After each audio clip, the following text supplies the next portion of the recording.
Hello everyone, কেমন আছো তোমরা? আশা করছি ভালো আছো।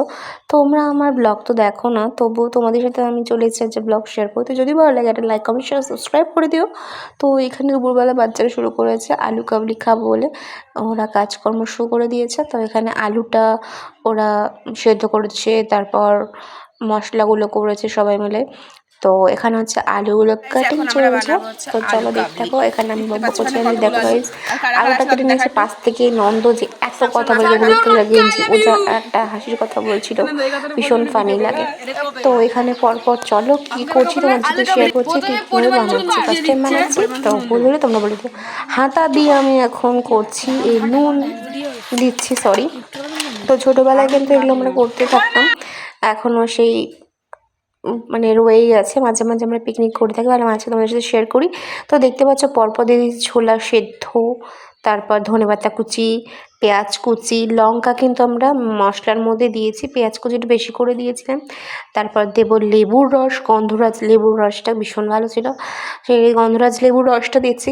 আর তোমাদের সাথে কিছু কথা শেয়ার করছি। তো তোমরা আমার রিলসগুলো যাও দেখো, ব্লগগুলো কেন দেখো না বুঝি না। রিলসগুলো দেখতে কি ভালো লাগে তোমাদের? তাহলে রিলসে পোস্ট করব। এরপর দিয়েছি বিট নুন, যেটা একদম লাল লাল হয়ে গেছে, মনে হচ্ছে কি সেই বাড়ির যে বালি সিমেন্ট হয় না, সে বাড়ি করা বালি সিমেন্ট।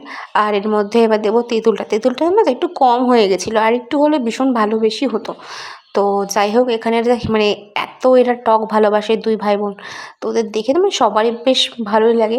তো সবাইকে একটু একটু করে আমি ওই তেঁতুলের বীজগুলো দিচ্ছিলাম।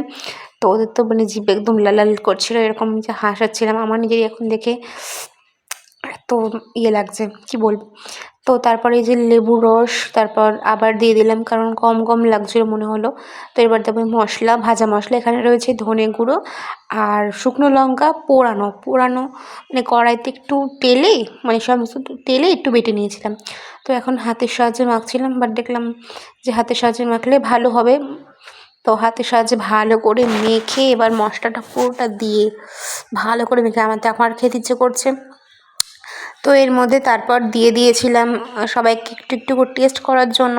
তো এরপর এর মধ্যে দেবো ভুজিয়ার ক্লিপটা একটুখানি হয়ে গেছে আমি এডিটের জন্য, কারণ এডিট করতে কীরকম হয়ে গেলে জানি না কেন। সবাই এখন পাতা নিয়ে বসে আছে, যে ভুজিয়া ঢালছে, অনেকটা ভুজিয়া দিয়েছি দেখতে পাচ্ছ। এই রেডি হয়ে গেছে আমাদের টেস্টি আলু কাবলি। কেমন লাগলো জানিও, খেতে হলে তোমরা কিন্তু চলে এসো।